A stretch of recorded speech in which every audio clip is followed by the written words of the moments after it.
Hi and welcome to this video. In this video I'll be talking about Riot's new MMO, World of Runeterra. It's their very own MMO set in the League of Legends universe, otherwise known as the World of Runeterra. In this video I'll be talking about the potential this game has and what it potentially could look like.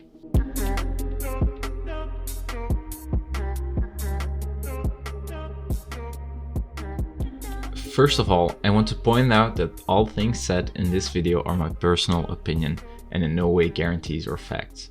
This is just me being excited for the potential this game has and stating what I would like to see in the game.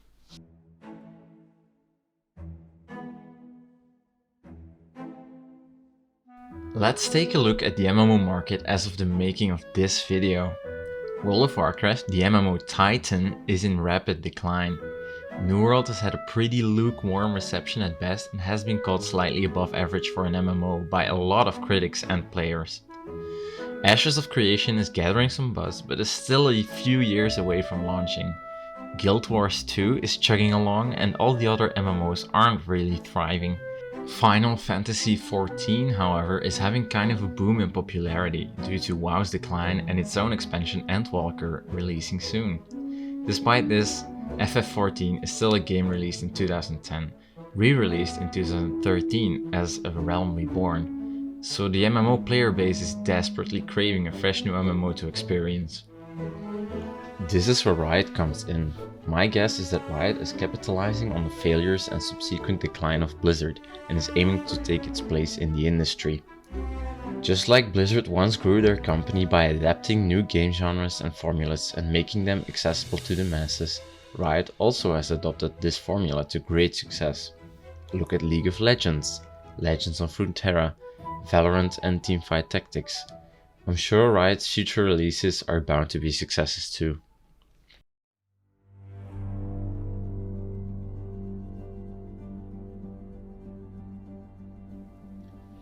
Now that we have established what state the MMO industry is in and how this benefits Riot, I'll give my opinion on what would make a good MMO and see if the World of Runeterra could live up to it. To me personally, the most important aspect of a good MMO isn't its game design or its art style. Of course, these are very important, but to me, the most important aspect to determine whether I'll play an MMO is the universe and the lore behind it. A fantastical world I can explore and get lost in. If I don't fall in love with the universe, I probably won't stick around. Riot has been developing the lore of Runeterra over the past 10 years or so and isn't slowing down either. They even have a website with a map of Runeterra where visitors can zoom in and explore points of interest that have already been established in the lore.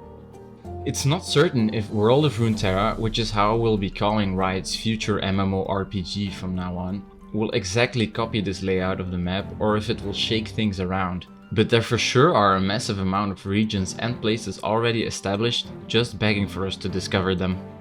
Just imagine entering the Immortal Bastion or the great city of Demacia and looking around in awe. Huge buildings, a bustling city full of NPCs and players alike. Exploring the frozen wastelands of the Freljord and discovering an ancient cave full of Poros or Yetis. Making your way through the jungles of Ixtal or the beautiful nature of Ionia, fighting with or against pirates in Bilgewater. You get the gist. This world is chock full of potential and would be an ideal setting for the next big MMORPG. Besides the need for an MMORPG's world to be interesting, it also needs to be visually pleasing. I personally really like World of Warcraft's stylized art style. Realistic graphics just don't age well, while stylized will always be relevant. Blizzard did such a great job with its art direction that even WoW's vanilla graphics hold up today. The art style for World of Runeterra is still to be confirmed or even to be hinted at. But if we look at Riot's past releases, it's safe to say that the game will be highly stylized and optimized for low-end computers so that everyone can play on old hardware. Most likely it will draw heavy inspiration from Legends of Runeterra's art style. You can basically look at Legends of Runeterra and see that besides a well-made card game, it's also functioning as concept art for World of Runeterra. All the splash art for their cards and regions is just phenomenal, and I have little doubt that Riot will deviate far from this art style. I'm confident that Riot's art direction for World of Runeterra will be a home run.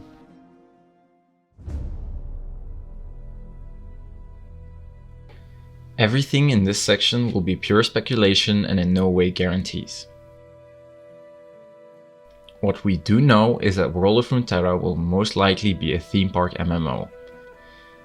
This means that the main focus will be PvE content like dungeons and raids. I would really like to see a classic third-person point of view. This is just a staple of the genre and lends itself the best to exploring the world and watching your character progress visually. A lot of people think that just because that it's known as the League of Legends MMO, that the game will be having a top-down view too, like the MOBA. Ultima and the more modern Corepunk do this as well, but I think it would be a huge disappointment if they went this route. Let's talk combat. I think Riot might be considering releasing this game to consoles as well as PC. This might be a bold play for an MMO, because they generally don't enjoy a lot of success on consoles, and it might seem as a waste of resources. But I genuinely think this will be their big money move. Therefore, I think the combat will be drastically different from classic tap target combat and be way more action oriented. Fluent combat and movement is what I put my money on. They also could play it safe and go for a classic tap target style, but I have a hunch they'll want to push the MMORPG genre into a more modern era. Whatever they'll choose, I'll be happy either way. When it comes to monetization, I think we should have faith in Riot not to screw it up. In my experience, Riot has never made a pay-to-win mechanic in their games, and I think they won't do it in the future either. They even made Legends of Runeterra very fair to play, which is quite the achievement for a card game. Personally, I would really like to just see a monthly subscription and make everything earnable in-game, so that there is no in-game cash shop. But realistically speaking, this won't be the case. A free-to-play model with battle passes and cosmetics a la Fortnite looks like the most probable monetization model.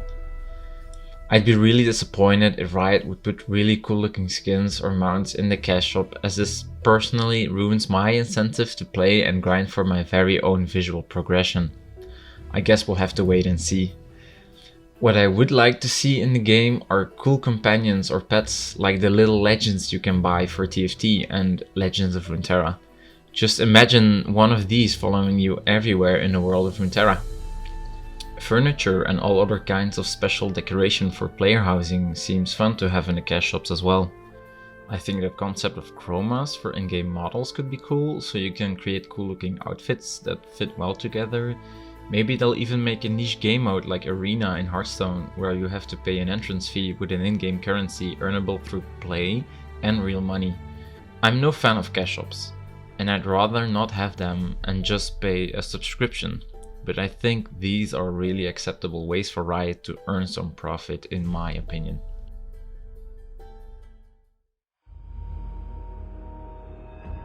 Let's get to the most highly speculative part of the video. What will the game look like?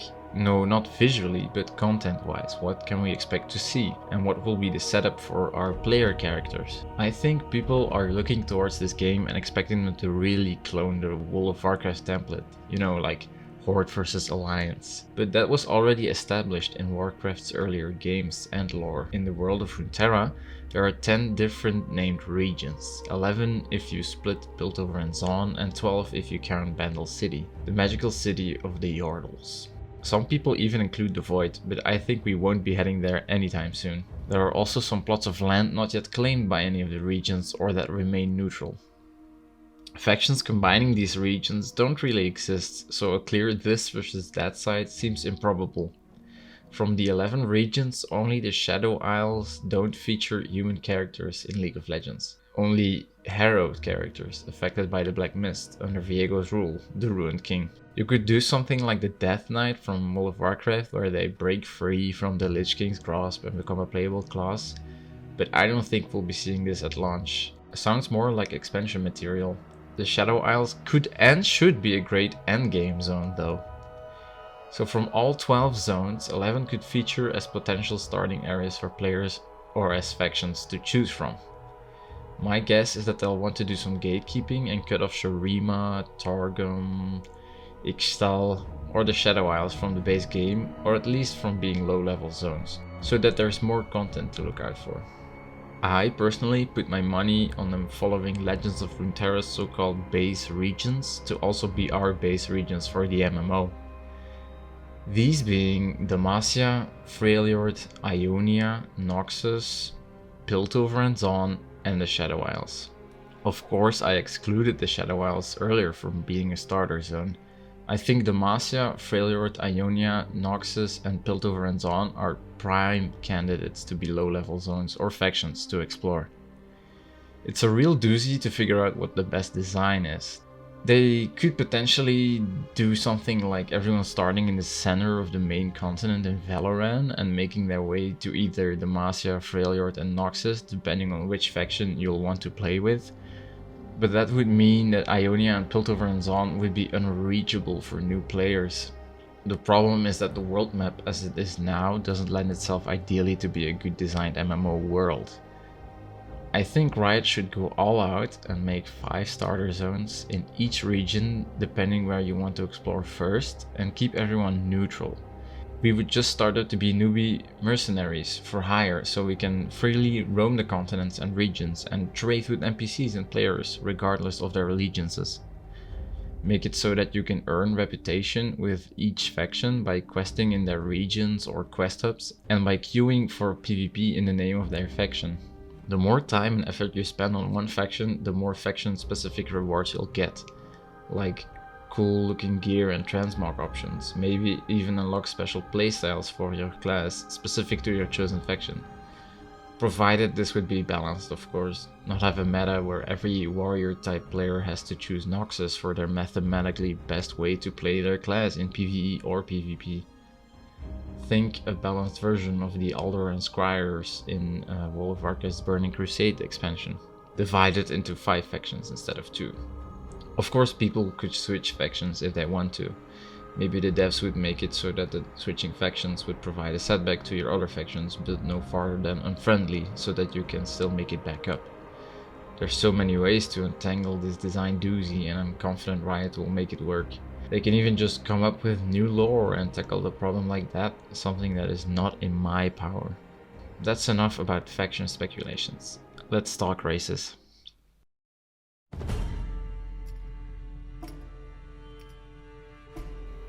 Riot hasn't done itself any favors lore-wise when it comes to races. The majority of playable characters in League of Legends are human. Demacia, Freljord, Ionia, Noxus, Piltover and Zaun, Shurima, Ixtal and Targon are all predominantly inhabited by humans. This makes humans almost guaranteed to be a race choice. The question is if we will see any other races. Lore-wise, it wouldn't make sense for 20 Yordles to be pounding on boars in Valorant Forest, because they technically aren't even visible as Yordles to humans. Let's ignore lore for a second and look at our possibilities. Yordles would be a fan favorite for sure.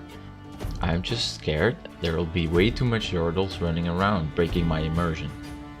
Vastaya are also popular amongst fans, for obvious reasons, but can look so different from each other they'll maybe need to split them up into Soraka like Vastaya, Ahri like Vastaya and Nami like Vastaya. There are a lot of possibilities. Problem here again is that they are supposed to be very rare and ancient, which wouldn't exactly fit the thousands of player characters running around going on adventure. Their lore page on the League fandom wiki even states, more recently, as humans have continued to disrupt the currents of magic in the world, relations with the tribes have soured. No new Vastaya have been born in several mortal lifetimes. And it could be that this ancient race now perceives another time of great change approaching. Another challenge for the Riot staff. I see Minotaurs as another strong possibility for a playable race in World of Runeterra. Again, lore-wise, it wouldn't really make a lot of sense to see a Minotaur running around in Piltover, for example. I'm really wondering how Riot is going to make it all work, but for what it's worth, I'm a huge Tarn fan, so fingers crossed. There's also a possibility of playing as a half-human, half-machine race, like Urgot, for example, or a fully mechanical being, like Blitzcrank. But those seem a little far-fetched. Trolls are also being called a possibility, because Trundle's bio says there are a lot of trolls all over the world of Runeterra, but personally I think they wouldn't be a great fit. If I can make a bold guess, Riot could turn this lack of races into their benefit by allowing free-to-play players to only create humans and to monetize the other races. You would be able to unlock a race with, for example, a ton of blue essence or some RP. They could maybe even limit the amount of characters you can create with that race to keep the world from flooding with Yordles, for example. There's a lot of possibilities, and I'm eager to find out how they will approach this. At the end of the day, they're just making a game, and a game should be fun. So if it comes to lore, I don't really mind breaking it a bit just to give us a lot of races. When it comes to classes, we all think of the classic archetypes and the holy trinity of tank, DPS and healer for roles. If anything, Riot isn't going to touch this formula. We could speculate that Riot would stick to their class system in League of Legends. There's some good variety there, and they potentially could make it work just fine. In League of Legends, they use it as a kind of guideline to create champions, but they aren't confined by it. And I don't think they will let themselves be limited to this design here. I don't expect a classless type system either. I think Ashes of Creation's class system looks interesting, where they let you combine classes with a main and a secondary class, so if that proves to be a hit, they could try and take notes from that. It's way too early to speculate at all about anything in this MMO, but when it comes to classes, I'm really stumped. There are so much options, let's just hope Riot will get creative and make it a whole lot of fun. Thank you for watching till the end. Please let me know in the comments what you think the MMO could or would look like. Leave a like if you liked it, a dislike if you didn't, and see you next time. Bye!